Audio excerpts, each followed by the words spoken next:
Bendito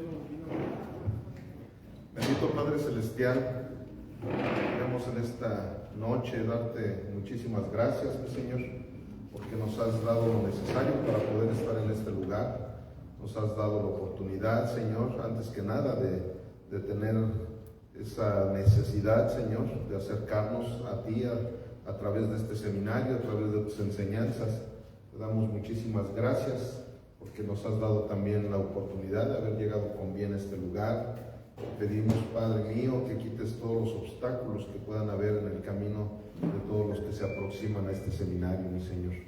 Bendícenos también, Padre, para que podamos en esta noche recibir toda esa enseñanza que tú quieres para con nosotros, para que de esa manera podamos cada uno de nosotros tener lo necesario, las herramientas, Señor, todo el material, Padre mío, teológico, para poder llevar a cabo nuestro ministerio, para poder llevar a cabo nuestra cristiandad de la manera en que tú quieres, mi Señor.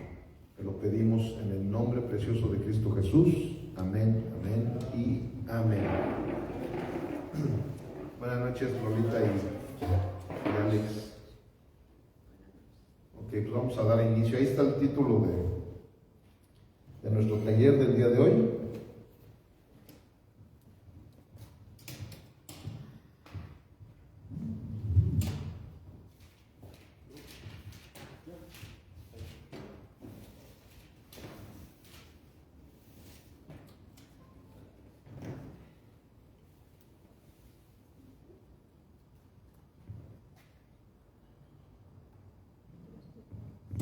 Bueno, pues estamos en el capítulo número 4 de la historia de la iglesia moderna, el resumen de la historia de la iglesia moderna. Estamos en la parte de la Reforma, en donde estamos viendo todos los acontecimientos que hubo en la Reforma luterana o Reforma protestante. La semana pasada vimos cómo se desarrolló la Reforma en Suiza, ¿verdad? Y vimos que fue algo muy importante, muy relevante, sobre todo por los personajes que presentamos allí. Uno de los principales pues fue Juan Calvino, ¿verdad? El cual sabemos que después de Martín Lutero pues fue uno de los íconos más importantes de la Reforma luterana o de la Reforma protestante. Y ok, pues vamos a ver hoy la Reforma en Inglaterra. Ok, hoy es de lo que se va a tratar nuestro taller, y vamos a ver cuál es el objetivo general. El objetivo general: comprender el desarrollo, las causas y las consecuencias de la Reforma en Inglaterra, destacando su impacto teológico, político y espiritual, así como la influencia puritana posterior. Ahorita, si ustedes han llegado a escuchar algo de los puritanos, ahorita vamos a abordar precisamente esa etapa en donde nace el puritanismo. Y aquí ya habíamos visto algo de los antecedentes de la Reforma en Inglaterra. Ese va a ser el punto número 1 que vamos a ver el día de hoy. El punto número 1 va a ser antecedentes de la Reforma inglesa. Y para ello, ya en su momento, vimos a este reformador, a Juan Wycliffe. Juan Wycliffe, igual que Juan Hus, no sé si se acuerdan, que hablamos de ellos, que fueron reformadores antes de Martín Lutero. Antes de que llegara la Reforma protestante, ya habían habido dos hombres, hubieron varios, pero dos hombres de los más importantes. Uno de ellos fue John Hus, y el otro fue Juan Wycliffe, o John Wycliffe, que él nació en el año 1320 y murió en el año 1384. Fue conocido como el lucero de la Reforma, nada más que, como ya lo habíamos platicado, pues él no tuvo la suerte y la bendición que tuvo Martín Lutero, de haber sido cobijado, ¿verdad?, por aquel príncipe de Alemania que a Martín Lutero lo cobijó. A John Wycliffe, él no tuvo ese privilegio y lo mataron cuando él empezó a protestar. Cuando él empezó a protestar, él, si mal no recuerdo, creo que le cortaron la cabeza. La verdad no me acuerdo bien, para no errar y eso no lo vayan a apuntar, ¿verdad? De todas maneras, por ahí en sus apuntes ya está la biografía de Juan Wycliffe. Conocido entonces como el lucero de la Reforma, tradujo la Biblia al inglés antes de la imprenta. O sea, fíjense, su trabajo que él hizo fue muy parecido al de Lutero, nada más que él no tuvo tampoco esa bendición que Lutero ya tuvo. Cuando Lutero está traduciendo la Biblia, en esos momentos estaba inventando la imprenta en Alemania y aquí en Inglaterra. Esto fue alrededor de un siglo antes, todavía no se había inventado la imprenta. Sin embargo, él ya la había traducido la Biblia al inglés. Él criticó la corrupción del clero y la autoridad papal, así de la misma manera que todos los reformadores. Enseñó que la Biblia es la única autoridad suprema. Esta frase que viene a continuación fue una frase de Wycliffe, que es: la Escritura es la autoridad más alta para todo cristiano. Así como ven que yo cada domingo saco frases para predicar, todos los reformadores normalmente tenían ciertas frases que quedaron ya estampadas, así como en algún momento espero que las frases que yo digo cada domingo por ahí queden estampadas y se puedan recordar en algunos años venideros. Entonces, la Escritura es la autoridad más alta para todo cristiano, y esa es una gran verdad, ¿verdad? O sea, si tú eres cristiano, tú tienes que cuadrarte delante de la Biblia. O sea, cualquiera te puede decir: no, es que mira esta doctrina y lo otro y aquello y todo eso. Sí, si a la luz de la palabra tú me sustentas tu doctrina, es porque realmente eres un cristiano. Pero si tú dices: no, pues aunque la Biblia no lo diga, pero yo así lo creo, no, pues entonces no eres un cristiano. Entonces eso fue una frase de Wycliffe que fue muy sonada desde aquel entonces y sigue siendo sonada en algunos libros teológicos. Y aquí hay un texto en el cual él se apoyaba precisamente, 2 de Timoteo 3:16. ¿Quién me puede leer 2 de Timoteo 3:16, por favor? Allí es un texto que apoya precisamente toda la doctrina en la que caminaba Juan Wycliffe.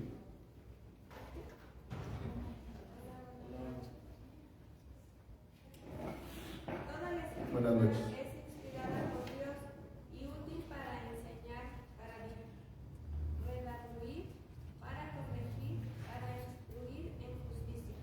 Amén. Pati, ¿le puedes acercar el micrófono a Lolita y que nos repita otra vez la cita para que se escuche también ahí en el video? Toda la Escritura es inspirada por Dios y útil para enseñar, para redarguir, para corregir, para instruir en justicia. Amén. Pues así dice la palabra de Dios, y precisamente Wycliffe lo sabía perfectamente, por eso dejó esta frase, una frase célebre que la repito: la Escritura es la autoridad más alta para todo cristiano. Y bueno, eso lo llevó a todo lo que ya en su momento vimos. Ahorita simplemente estamos recordando, ¿verdad?, que él fue uno de los antecesores de la Reforma.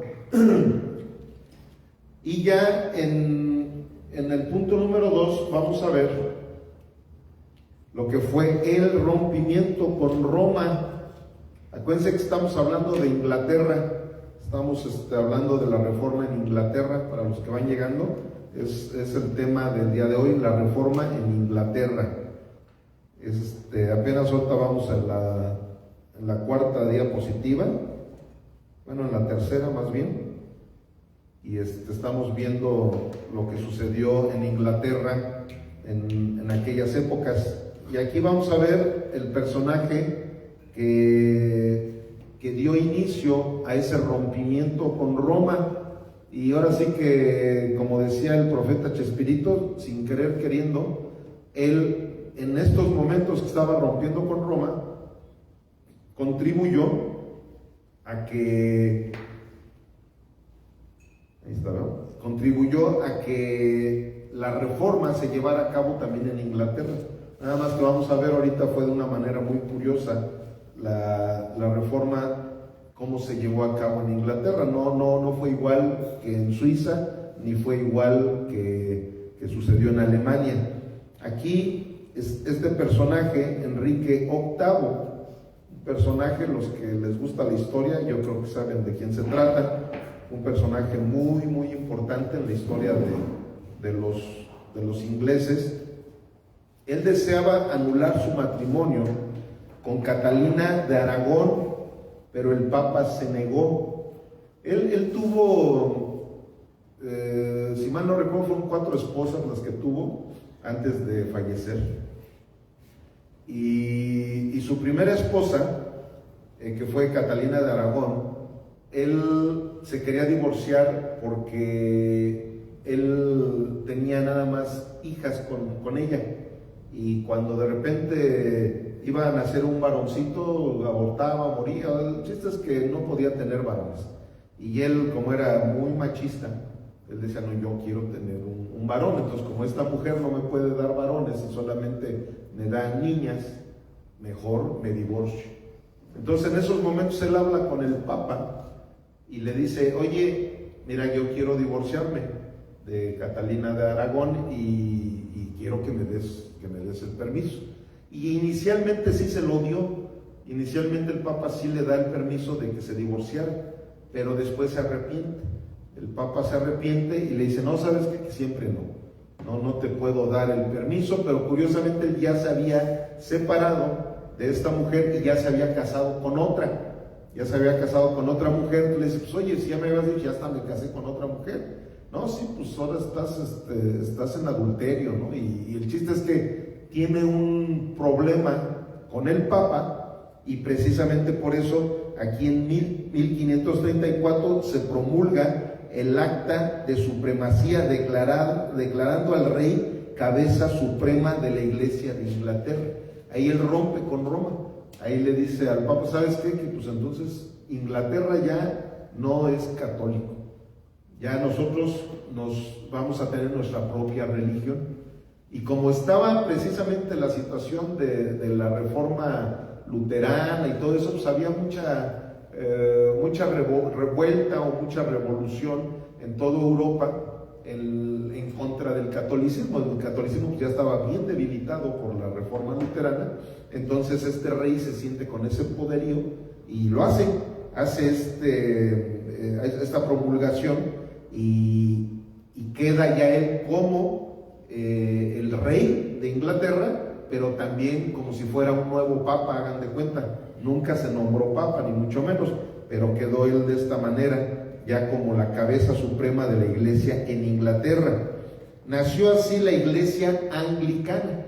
¿Se han escuchado, no?, de esa religión, de la iglesia anglicana? O sea, la iglesia anglicana es precisamente, es como si hubiera sido una iglesia protestante, pero exclusivamente de Inglaterra. Ahí en Inglaterra nace esta religión, la anglicana, que fue separada de Roma, pero aún con doctrinas católicas. O sea, su intención de este hombre no era unirse a la iglesia protestante. O sea, en realidad su intención de él era simplemente para calmar su conciencia de que él es más, ya después se volvió a divorciar de la siguiente porque tampoco le dio hijos, le volvió a dar otra hija. De hecho, sus hijos que él tuvo, que posteriormente fueron príncipes y luego reyes, hubo una situación tremenda. O sea, ahorita no es el tema, ¿verdad? Pero ahí si se ponen ustedes a leer la historia, o incluso hay películas donde se conoce por ahí a la reina Isabel I. La reina Isabel I fue hija de este hombre. Y hubo otra hija también, la reina María, que le llamaban también la sanguinaria. Y ahorita vamos a ver por qué le llamaban a ella la sanguinaria. Entonces nació así la iglesia anglicana separada de Roma, pero aún con las doctrinas católicas. Vamos a ver esta reflexión bíblica que está en Mateo 6:24, dice, nadie puede servir a dos señores. Ok, cada diapositiva va a tener ahora su texto de apoyo, su reflexión bíblica, y vamos al número 3. Número 3, los traductores de la Biblia. Hubo dos traductores de la Biblia ahí en Inglaterra. Uno que fue Guillermo ¿cómo se pronuncia? Tyndale. Okay, Guillermo Tyndale, del 1494 a 1536, tradujo el Nuevo Testamento al inglés desde el griego. Fue perseguido y ejecutado por herejía. Aquí hay una frase que él dejó plasmada que dice así: abriré los ojos del rey de Inglaterra. Este hombre incluso decía, cuando llegaba a discutir con los eruditos, entre comillas, eruditos bíblicos de aquel entonces, digo entre comillas, pues porque eran sacerdotes católicos, y la verdad ningún sacerdote católico de esa época pues era erudito más que Martín Lutero, y precisamente por eso Martín Lutero se rebeló contra la Iglesia Católica por haber sido un erudito de la Biblia, y por eso es que a muchos sacerdotes católicos se requete enojan cuando les dices que ya estás leyendo la Biblia, porque tú saben que cuando ya estás leyendo la Biblia en cualquier momento vas a desertar de su iglesia, ¿verdad? Porque es una iglesia apóstata. Entonces este hombre, cuando discutía con ellos, les decía, yo me voy a encargar, o sea, porque eso fue algo que le puso grandemente Dios en su corazón, de traducir la Biblia, dijo, para que todo Inglaterra pueda conocer realmente lo que ustedes ni siquiera conocen. ¿Por qué? Porque ustedes ni leen la Biblia. Entonces yo me voy a encargar de hacerlo, y sí, se encargó él de traducir la Biblia, y de esa manera en Inglaterra se empezó a conocer. El otro traductor fue Miles Coverdale. Miles Coverdale publicó la primera Biblia completa en inglés en el año 1535, basada en las traducciones de Tyndale. O sea, a final de cuentas, por eso es que entre los dos, así parecido como lo que sucedió en España, con uno era Valera, uno era Reina precisamente, y el otro era Valera, por eso se llama la traducción Reina Valera. Y aquí alguien me puede leer el Salmo 119, 105, por favor. Ahí les pido que tengan abiertas sus Biblias para que nos vayamos rápido con las citas que les voy a estar pidiendo de apoyo. Cada diapositiva va a traer una cita, un texto de apoyo. Y ahí está el micrófono, por favor, para que la lean con el micrófono y se pueda escuchar ahí en el video.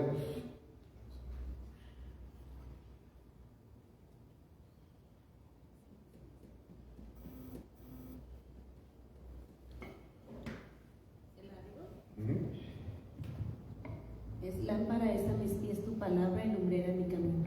Amén. Esta cita era una cita y no solamente para ellos, sino para todos los que amamos la palabra de Dios, sabiendo que es eso, es una luz, ¿verdad? Para que nosotros no nos estemos tropezando por todos lados. Y vámonos al número 4, que fue avance y retroceso religioso. Hubo uno de los reyes que fue Eduardo VI, del año 1547 al 1553. Fue ya un hijo de Enrique VIII. Después de haber pasado con 3 esposas, por fin le da un hijo varón, que fue Eduardo VI. Este hijo de Enrique VIII impulsó una reforma genuinamente protestante. ¿Y saben por qué? Porque la mamá de Eduardo, ella era protestante. Las otras hijas que tuvo Enrique VIII ellas eran católicas y precisamente por eso su hija Isabel I, de hecho creo, si mal no recuerdo, esa es la que se le llama Isabel la Católica, porque sus primeras esposas del rey eran católicas. Por eso es que cuando él empieza con la iglesia anglicana, él no inicia queriendo hacer la evangélica, la iglesia anglicana o protestante. Él lo único que quería era independizarse de Roma y hacer una iglesia anglicana. La liturgia y todo era igual que la católica, pero pues él nunca se imaginó que ya se estaba empezando, a Inglaterra empezó a llegar ya el cristianismo protestante, de tal manera que ese cristianismo protestante lo abrazó su tercera esposa, la mamá de Eduardo.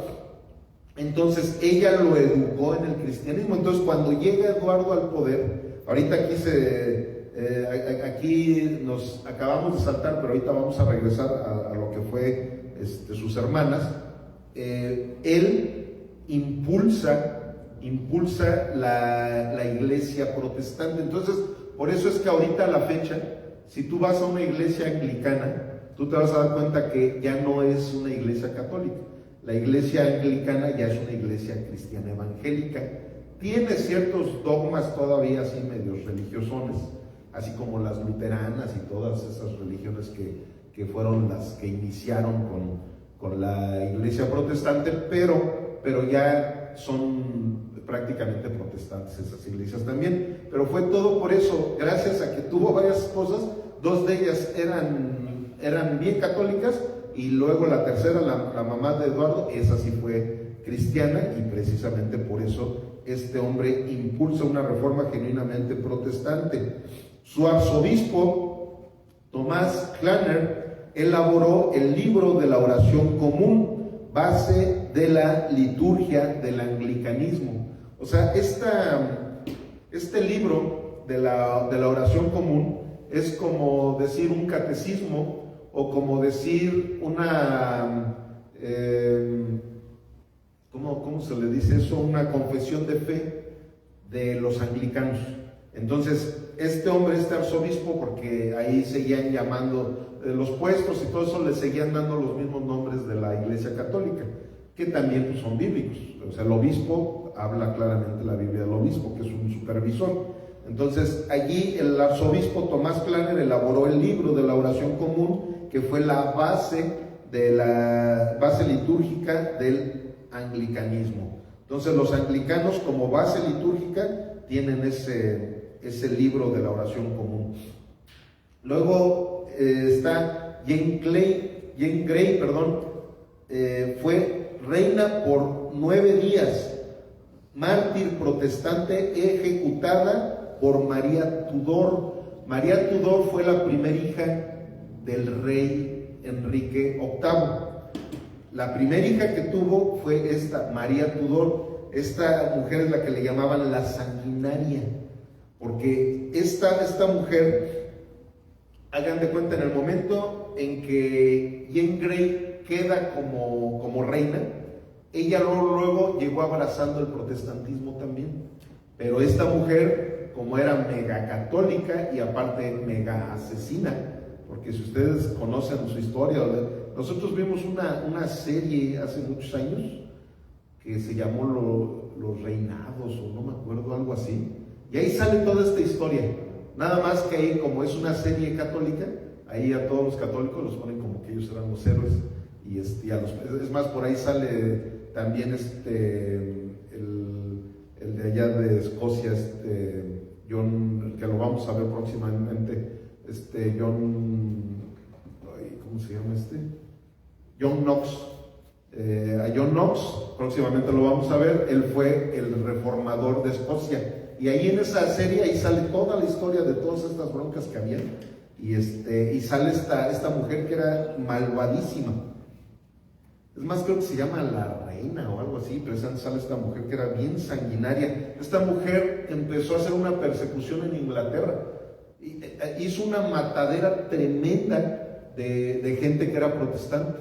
Ella se encargó, ya estando como reina, se encargó y bueno, ya me estoy adelantando, aquí está María Tudor, que se le llamaba la sanguinaria de 1553 al 58. Intentó restaurar el catolicismo y persiguió a los protestantes, quemando a muchos en la hoguera. O sea, de hecho, esa imagen que está por ahí es la imagen de lo que sucedió en la época de esta mujer. Acuérdense de su nombre, María Tudor. Fue una mujer de lo peorcísimo, era malvada a más no poder, y ella hizo una persecución en Inglaterra. Ahí hizo una matanza tremenda a los protestantes, los quemaba en la hoguera y bueno, una serie de cosas. A ver, ¿alguien me puede leer Apocalipsis 2:10, por favor? Ahí con el micrófono.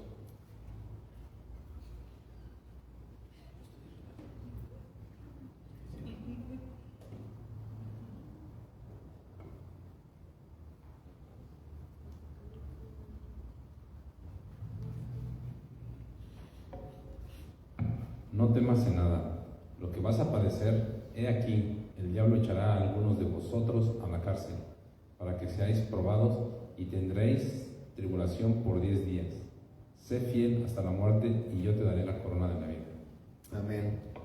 Esa fue una promesa presente para todos los protestantes, todos los mártires por el Evangelio. Es una promesa para todos y cada uno de ellos, y ahorita sabemos perfectamente que todos ellos ya tienen esa corona de justicia con el Rey de Reyes. Número 5, el consolidar de la iglesia anglicana. Aquí está la reina Isabel, de la que estábamos hablando, que fue hermana de María, pero ella estuvo en el 1558 hasta el 1603. Logró un equilibrio entre católicos y protestantes. Estableció el anglicanismo como religión oficial. Bajo su reinado, Inglaterra se convirtió en potencia protestante. O sea, a pesar de que ella era católica, pero en esos momentos en Europa, recuerden que la reforma protestante se ganó. Entonces ya había mucho más poder protestante que católico en Europa. Entonces, en esos momentos, ya los reyes ya no le daban una religión oficial al país por convicción, sino por pura política, por pura conveniencia. Entonces, esta mujer muy inteligente, porque dicen que la reina Isabel I era bien inteligente, era una mujer muy audaz, ella buscó la manera de hacer una especie de ecumenismo en Inglaterra para que tanto los protestantes, los católicos y su nueva religión anglicana pudieran tener una estabilidad, de tal manera que se llevaran bien, y a causa de esas tres religiones que estaban dentro de Inglaterra haciendo su trabajo, haciendo sus prácticas, no los llevara a guerra. Porque recuerden que todo lo que hemos estado viendo en aquel entonces, el que tú pertenecieras a una religión y yo perteneciera a otra religión, era una guerra, no solamente en cuestión de convicciones, no solamente en cuestión de prácticas que cada uno de nosotros tuviéramos, no, sino que ahí se trataba de, este país es protestante y este es católico, pues por las puras religiones estaban en guerra. Y si llegaba un protestante a un país que era católico, era perseguido el protestante y viceversa. Entonces esta mujer lo que logró hacer en su momento que estuvo ella reinando fue tranquilizar a las tres religiones, pero dejar como religión oficial en Inglaterra la religión que hasta la fecha tienen, que es la anglicana. Y ya así fue como quedó. Por eso dice, bajo su reinado, Inglaterra se convirtió en potencia protestante. Ok, número 6. El movimiento puritano. Vamos a ver lo que fue el movimiento puritano. Características principales. Estricto apego a la Biblia para vida y culto, estilo simple y sobrio, teología calvinista, no celebraban fiestas religiosas ni santos, fomentaban la educación, la moral y el estudio profundo. Miren, hasta la fecha, los puritanos han tenido muchísima influencia en el mundo religioso, sobre todo en el mundo evangélico, a través de todas sus doctrinas que ellos dejaron. O sea, mis respetos para toda la liturgia puritana, mis respetos para sus doctrinas, mis respetos para su confesión de fe. Estos hombres, ellos, como en todo lo hemos estado analizando y lo hemos estado viendo, llega el evangelio a algún país, a alguna religión, y empiezan con todo, ¿verdad? Es más, como a muchos de nosotros nos pasa. Muchos de nosotros llegamos al evangelio después de haber sido a lo mejor católicos o mormones o testigos de Jehová o qué sé yo, y llegas a los pies de Cristo y empiezas con todo. Más la Biblia lo dice, ¿verdad? Regresa a tu primer amor. Esa es una frase. Esa es una frase, y les voy a decir, familia, ¿sí están conmigo? Sí. Los veo como que ya se me andan queriendo dormir, menos Richard. Cuando nosotros estamos caminando en el cristianismo, siempre debemos de tener aquí en nuestra mente, eso es una recomendación ya pastoral, fuera del seminario, tenemos que tener en nuestra mente siempre esa frase que está en Apocalipsis, que nos dice claramente: regresa a tu primer amor. Eso es precisamente el corazón de la iglesia reformada. O sea, la iglesia reformada no es de que, yo ya como estoy en una iglesia reformada, ya sé que ya tenemos la sana doctrina y ya la hicimos. No, ¿por qué? Porque así como el corazón del verdadero cristiano es un corazón lleno de arrepentimiento continuo, de la misma manera así tiene que ser con la Biblia. O sea, cuando menos ustedes vean ahora que hemos estado viendo a estos personajes. Díganme si no tenía que haberse reformado también el mismo Martín Lutero, con todo lo que les estuve platicando, que de repente él ya se había empezado a empoderar y ya tenía ciertas liturgias que para él eran lo máximo, ciertas doctrinas, perdón, que para él eran lo máximo esas doctrinas, y si alguien no profesaba las mismas doctrinas que él estaba llevando a cabo, hasta la horca, hasta la hoguera y cosas por el estilo. Entonces, ¿por qué? Porque él ya sentía que él ya estaba en la cúspide de lo que era la doctrina. Y así nos puede seguir pasando hasta ahorita.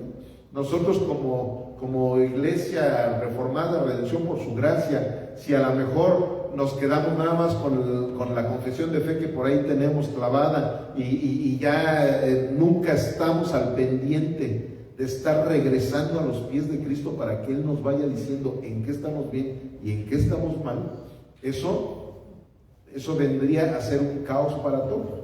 Entonces, los puritanos, ellos, fíjense, nacen en Inglaterra, en un país en donde se estaba empezando a ver hasta cierto ecumenismo, como les digo ahorita, porque estaba ahí invadido por católicos, invadido por protestantes, y luego con su religión anglicana, y nace esta religión, porque es una religión también, en donde estos cuates dijeron: no, es que está bien, ¿verdad?, lo que los protestantes, está bien lo de Martín Lutero, pero la verdad es que nosotros necesitamos ir todavía más allá de lo que hizo Martín Lutero.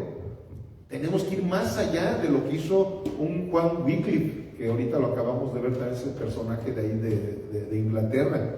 Nosotros necesitamos acercarnos más a la Biblia, necesitamos acercarnos más a la santidad, debemos de buscar la manera de vivir una vida piadosa, pero también sencilla, no que nosotros estemos acá con los lujos y esto. Entonces ellos empezaron a manifestar otras convicciones todavía más piadosas que las mismas convicciones de los protestantes, de los anglicanos y por supuesto que de los católicos.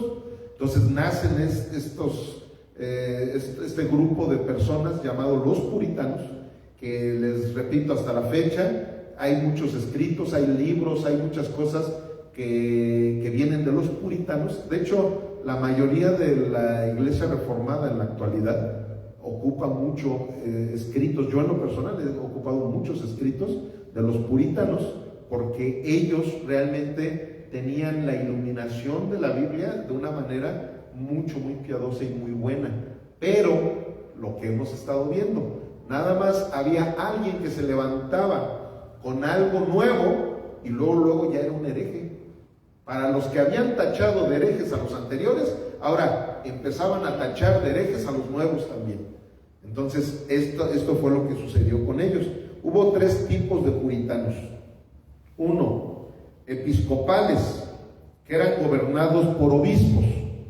2, presbiterianos, que eran gobernados por ancianos, así como es aquí en Redención por su gracia. Y número 3, congregacionales, que eran los bautistas reformados. Cada iglesia se gobierna a sí misma. Y bueno, aquí vamos a ver este texto de apoyo que es Romanos 12, 1 al 2. Si alguien ya lo tiene por ahí, hágame favor de leerlo con el micrófono.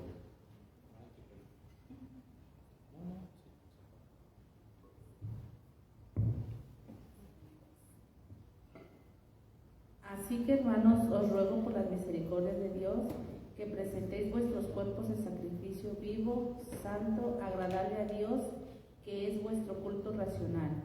No os conforméis a este siglo, sino transformaos por medio de la renovación de vuestro entendimiento, para que comprobéis cuál sea la buena voluntad de Dios, agradable y perfecta.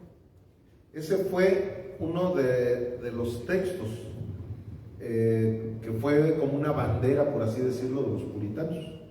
Y si ustedes realmente están en el mismo espíritu que un servidor y que nuestro Señor Jesucristo y toda la iglesia reformada, precisamente esa es la bandera con la cual debe de caminar un cristiano. O sea, nosotros debemos de presentar nuestros cuerpos en sacrificio vivo. Precisamente antes, ¿verdad?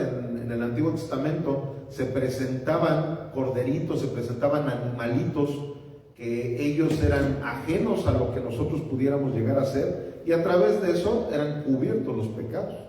Pero ahora nosotros somos un sacrificio vivo, santo, agradable delante de Dios. ¿Por qué? Porque Jesucristo nos dio esa santidad. Porque Jesucristo, Él fue el último de los sacrificios, y en Él nosotros ahora ya no es de que vamos a presentar este sacrificio de este corderito o vamos a hacer este ritual. No necesitamos hacer ningún ritual. ¿Por qué? Porque ahora nuestro cuerpo es ese sacrificio vivo. Porque ¿de qué sirve que una persona haga ritos si su vida es un caos? Y eso es lo que hace toda la gente religiosa.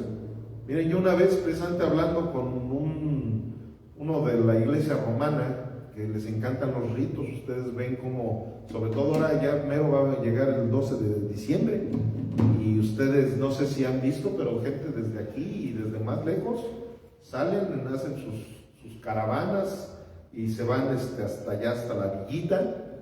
Algunos se van caminando, algunos sí se van en sus carros, camiones, y ya llegando allá, desde que se bajan del camión se hincan y se van hincados hasta llegar ahí donde está el ayate de Juan Dieguito, que es pura falacia todo eso, ya lo hemos platicado también. Pero una vez yo con una persona de esas le dije, bueno, te voy a decir una cosa, ustedes se jactan mucho de esos sacrificios, porque le estaba diciendo, no, es que ven, nosotros hacemos. Digo, pero ¿de qué sirve que hagas eso si toda la semana, todo el transcurso de tu vida te la pasas en el alcohol, te la pasas maltratando a la gente, te la pasas haciendo tranzas?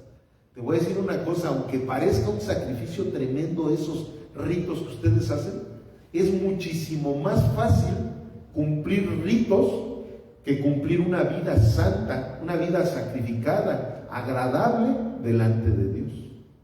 ¿Por qué? Porque esa es la diferencia entre un religioso y un verdadero cristiano. Entonces esto es lo que estaba sucediendo con los puritanos. Ellos entendían esa parte, decían, no, es que qué rituales ni qué 8 cuartos. Nosotros debemos de hacer todo lo que dice Romanos 12, 1 al 2. ¿Qué es lo que dice? Que nosotros, nuestra vida, nuestro cuerpo, nosotros somos ese sacrificio vivo. Nosotros debemos, a través de nuestras acciones, que todas nuestras acciones sean santas, que sean agradables delante de Dios. Ese es el verdadero cristianismo. Entonces, los puritanos, para que se queden con esa idea, mis respetos, y la verdad debe de ser del respeto de todos los que estamos abrazando la doctrina reformada. Los puritanos han sido la base. La verdad es que ya como puritanos se extinguió ese nombre y todo por lo mismo, que hubo una persecución tremenda en Inglaterra. En Inglaterra de plano empezaron a matar a los puritanos, de tal manera que ellos se salieron de Inglaterra y se fueron a Estados Unidos. Por eso la mayoría de todas las iglesias en Estados Unidos se fundaron por puritanos. Por eso Estados Unidos se inició con una muy buena doctrina. En su mayoría los puritanos fueron los que llegaron allí a fundar las iglesias cristianas de Estados Unidos. ¿Por qué? Pues porque se fueron a refugiar allá después de que en Inglaterra no los querían.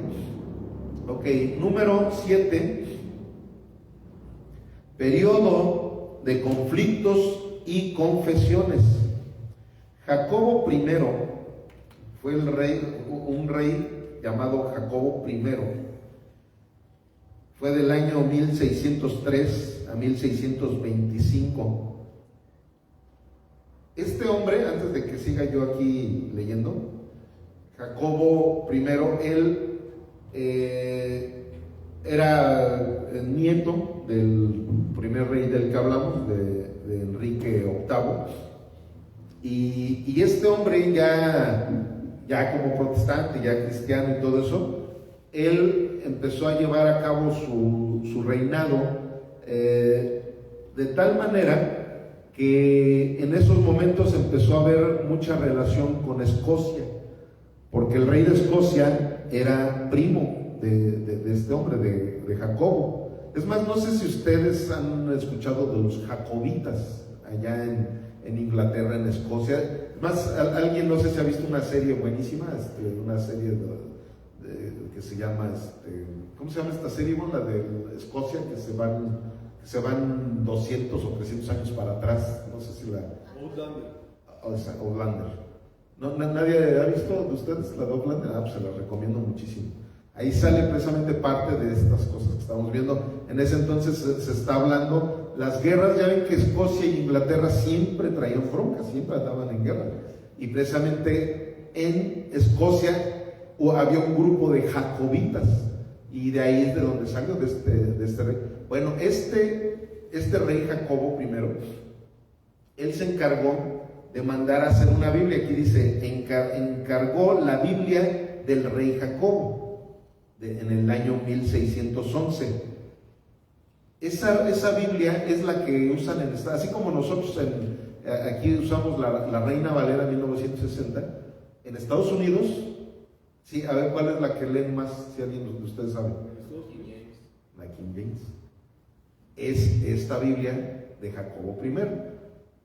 ¿Cómo sería este cuate, verdad? Porque pues, venía también de aquel entonces donde los reyes se sentían lo máximo, que él mandó a hacer su propia Biblia, y con esa Biblia es con la que tú vas a Estados Unidos, así como aquí la Reina Valera 1960 es la que más se la rifa, allá es la King James. Esa es la que hizo precisamente Jacobo I. Se encargó de la Biblia el rey Jacobo en 1611. Luego enfrentó tensiones con los puritanos. Él fue el que empezó con las broncas ahí con los puritanos, precisamente queriéndolos meter en orden, porque él quería que los puritanos dejaran sus liturgias y sus doctrinas totalmente bíblicas para que se alineara al anglicanismo, y pues los puritanos no lo permitieron. Entonces él empezó a tener conflictos con ellos. Luego aquí nos encontramos con Carlos I y los teólogos de Westminster. Estos teólogos de Westminster, ellos hicieron la famosa confesión de fe. Aquí lo vamos a ver. Bajo su reinado se redactaron la confesión de fe de Westminster y los catecismos mayor y menor en el año 1646, al 1648, que es la base de la fe reformada. Esta confesión de fe es la confesión de fe que usan la mayoría de los bautistas. Y es la confesión de fe, como ahorita aquí lo está diciendo, la base de la fe reformada. Mucho de lo que hay de nuestra confesión de fe, de redención por su gracia, es basado en esta confesión de Westminster.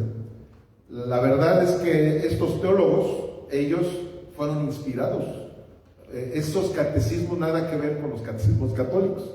O sea, ahí si uno se pone a leer, yo no los he leído al 100%, pero si te pones a leer los catecismos, tanto el mayor como el menor, de estos teólogos, todo está alineado a la Biblia.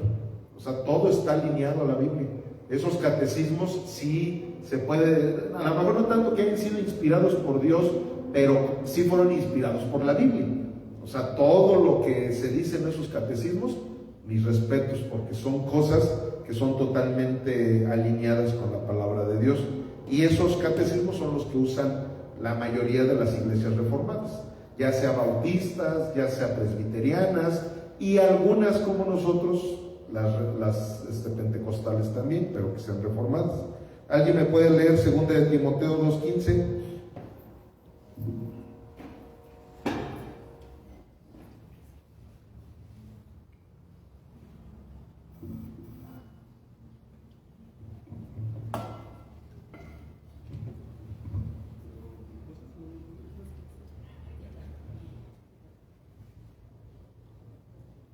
Procura con diligencia presentarte a Dios aprobado, como obrero que no tiene de qué avergonzarse, que usa bien la palabra de verdad. Amén. Entonces, pues aquí la cita nos dice claramente a qué es a lo que le tiraban precisamente estos teólogos que hicieron esa confesión de fe. Y vámonos al número 8, que es la persecución y la gran expulsión. Es parte de lo que ahorita ya les comenté que sucedió ahí en Inglaterra. Carlos II y el Acta de Uniformidad en el año 1662 obligaban a todos los ministros a usar el libro de oración común. Más de 2,000 pastores puritanos fueron expulsados. Este suceso se le conoce como la Gran Expulsión. O sea, como los puritanos, ellos se regían completamente a la Biblia y no se querían regir al libro de la oración común. Que no vayan a confundir, este libro de la oración común no tiene nada que ver con los catecismos que ahorita les acabo de comentar. Los catecismos que ahorita les acabo de comentar, esos catecismos sí los abrazaban los puritanos. Sin embargo, este libro de oración común no. ¿Por qué? Porque este libro de oración común es la liturgia de los anglicanos. Y los puritanos decían, no, o sea, los anglicanos decían, pues hagas de cuenta que sigue siendo el catolicismo, nada más que ya quitando a los santos de ahí de los altares, quitando ciertas cosas, pero sigue su liturgia siendo muy católica. Y los puritanos, ellos querían acercarse completamente a las Sagradas Escrituras. Entonces ellos, como pastores puritanos, decían, no, yo no puedo estar predicando en mi iglesia lo que predican ustedes como anglicanos. Ah, no, ¿sabes qué? Pues entonces te cierro la iglesia. Y empezaron a cerrar todas las iglesias puritanas. Entonces los puritanos, en su momento, tratando de sobrevivir ahí en Inglaterra, ellos iban y se metían entre los bosques y todo eso, y ya armaban sus iglesitas, hacían chocitas, todo eso, y ahí predicaban su doctrina, que era totalmente bíblica. Pero llegó un momento en que no podían, porque estos cuates estaban tras de ellos. Entonces, al estar tras de ellos, como dice, más de 2,000 pastores puritanos fueron expulsados. Eso se le llamó la gran expulsión. Aquí dice, este suceso se le conoce como la gran expulsión. Y ahí estamos viendo el rey que estaba al frente de eso, que era Carlos II. Y ok, pues vamos a la conclusión. Conclusión y aplicación. La reforma en Inglaterra enseña que la verdadera autoridad pertenece solo a la palabra de Dios. Los hombres pueden cambiar estructuras, pero solo el Evangelio cambia el corazón. La fidelidad a Cristo puede costar la vida o la posición, pero vale la pena ser leal a la verdad bíblica. Oigan esta frase, familia. La iglesia reformada siempre reformándose según la palabra de Dios. Nosotros como iglesia reformada tenemos que estarnos reformando continuamente. Es más, no sé si a los que están aquí, pero a Lolita, Alex, a mi esposa, Diego, yo creo que sí, les ha llegado a tocar que luego de repente ahí en el púlpito les digo, ¿se acuerdan que un día les dije tal cosa? Pues eso no era así. La verdad es que en estos momentos les digo que ya el Espíritu Santo a través de la Sagrada Escritura me iluminó y me mostró que la interpretación que yo le di en algún momento a esta cita no era la correcta. Ya lo he llegado a hacer en el transcurso de estos 12 años que llevamos en el ministerio, ya lo he llegado a hacer como 3 ocasiones por lo menos, de que de repente, ahora sí que conforme al estudio que voy teniendo, simplemente en los seminarios, muchas veces al estar estudiando alguna de las materias teológicas, todo eso de repente, ay, híjole, yo que lo predicaba de esta manera, y ya me di cuenta definitivamente que mi interpretación que yo le estaba dando en esos momentos a la Biblia no era la correcta. Como ahora ya me estoy juntando con teólogos más renombrados, ya me di cuenta que esa teología que yo tenía en esos momentos no era la correcta. De tal manera que yo mismo desde el púlpito muchas veces he corregido alguna doctrina. Claro, gracias a Dios nunca se ha tratado de doctrinas principales, ¿verdad? O sea, nunca he llegado a caer en herejías, ni mucho menos. Pero sí, de repente ha llegado a suceder eso, de que una interpretación que yo le estaba dando en esos momentos a ciertas citas bíblicas, ahorita no me viene a la mente alguna, pero de repente, ay, híjole, ya vi en algún comentario de un teólogo más reconocido o cosas por el estilo que no, esa interpretación no era así. No era así. Es como el domingo, precisamente la predicación que di, hubo una cita del Evangelio de Juan, cuando está hablando de que Él es la puerta de las ovejas. ¿Se acuerdan que vimos esa cita? Yo me acuerdo que hace muchos años, yo a esa cita cuando dice ¿cómo va la cita? Que dice, el ladrón no viene sino a hurtar, a matar y a destruir. ¿Se acuerdan que les dije? Aquí no está hablando del diablo, está hablando de los falsos pastores. Bueno, antes yo predicaba que era el diablo. O sea, como el diablo, ¿verdad? El diablo viene a matar, a robar, a destruir y bla, bla, bla. Y así era como yo lo predicaba. Y en algún momento me doy cuenta que no estaba hablando del diablo. Estaba hablando de los falsos pastores. Ahí es un ejemplo, a lo mejor insignificante, pero es un ejemplo de lo que es la iglesia reformada.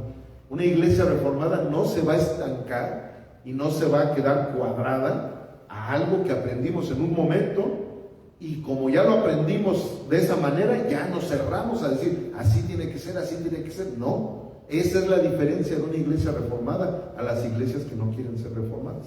En alguna ocasión un pastor así de plano me lo dijo: Bernardo, tienes toda la razón, la Biblia así lo dice, pero yo soy pentecostal clásico, y si yo llego a la iglesia a decirle lo que tú me estás comentando en estos momentos, la iglesia se me va a vaciar, y yo prefiero seguirles hablando de la manera en que siempre les ha hablado, para que la iglesia siga conservándose igual como debe de ser. Esa es la diferencia en lo que es una iglesia cerrada, que no se le puede decir de otra manera, a lo que es una iglesia reformada. Repito la frase: la iglesia reformada siempre reformándose según la palabra de Dios. Siempre, o sea, siempre van a haber cosas que de repente yo con la pena les voy a decir, ¿saben qué? ¿Se acuerdan que una vez les dije esto y esto? Ah, bueno, ya lo investigué de una mucho mejor manera.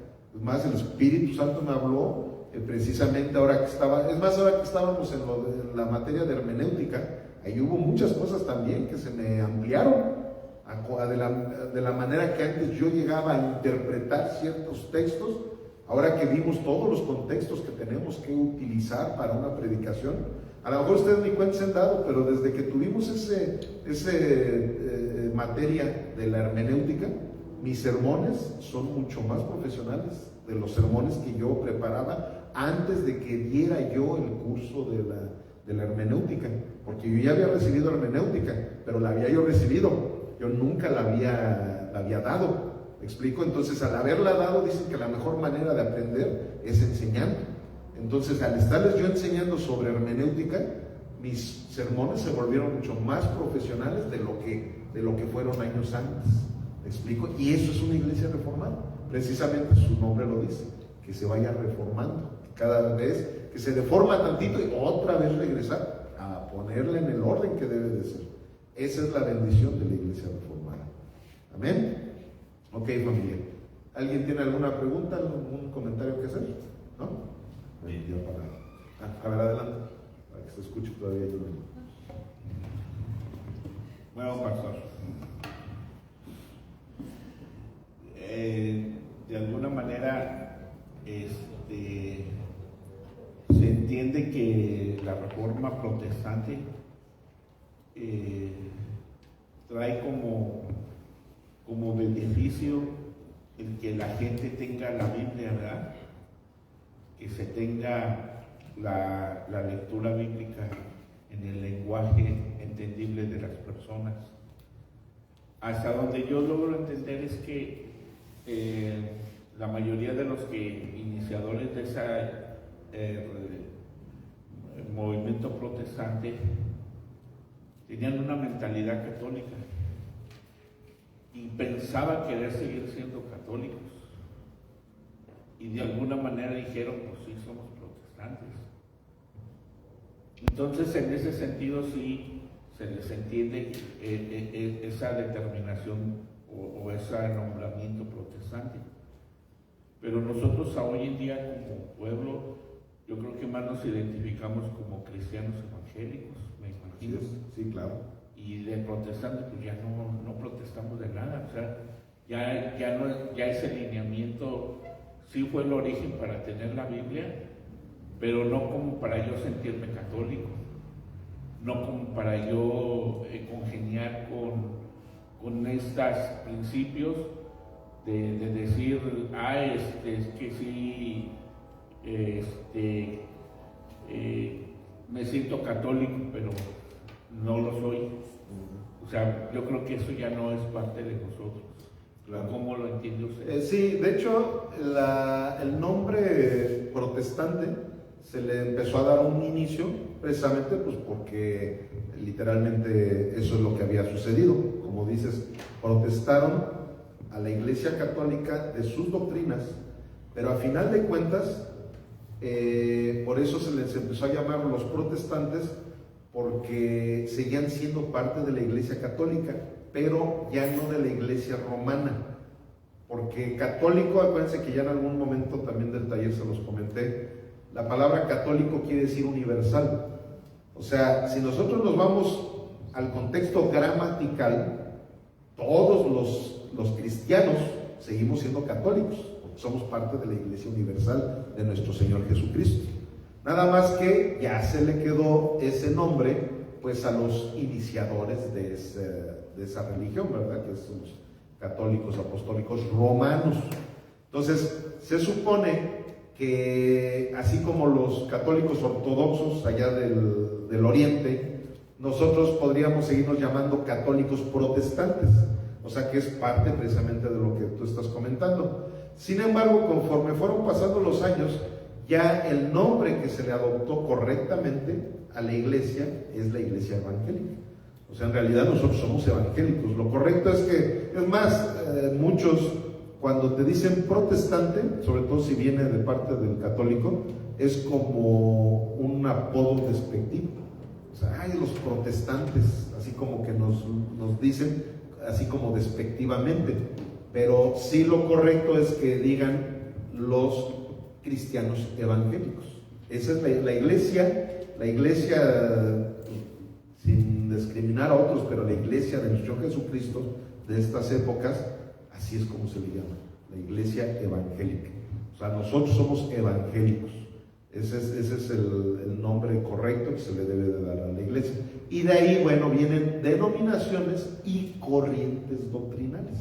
Nuestra denominación, ¿cuál es? Sobre todo, ¿para qué digo cuál es nuestra denominación? Porque tenemos que distinguirnos, porque ya hay tantas denominaciones, hay tantas religiones, tantas corrientes doctrinales, que uno necesita distinguirse. Sobre todo, ¿para qué?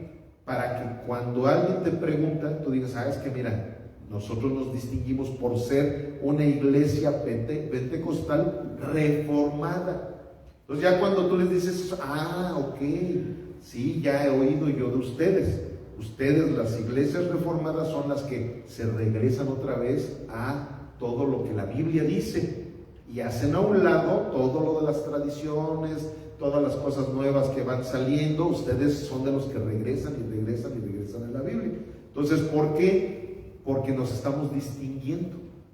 Decimos, nuestra denominación es pentecostal. Ya te estás distinguiendo en decir, es pentecostal. Entonces es de los que sí creen en los milagros, es de los que creen en los dones espirituales, es de los que danzan en la iglesia, es de los que cantan con júbilo, pero son reformados. También son de esos de que la Biblia la leen como debe de ser, la predican como debe de ser y la viven como debe de ser, que eso es lo más importante. Entonces, eso de las denominaciones y las corrientes doctrinales es más que nada para dar un distintivo, para que la gente diga, bueno, pues sí me conviene congregarme aquí, o de plano no, sabe que mejor no me congrego, porque a mí me gusta donde no te exigen leer la Biblia, a mí me gusta donde te hablan de triunfalismo, entonces pues sí, mejor ni vengas aquí, como a muchísimos les ha pasado, ¿verdad? Pero sí, así es, Richard. O sea, el protestantismo realmente inició así, pero lo correcto no es decir los protestantes, o sea, lo correcto es la iglesia evangélica. ¿Ok? Bueno, vamos a dar por terminado esto.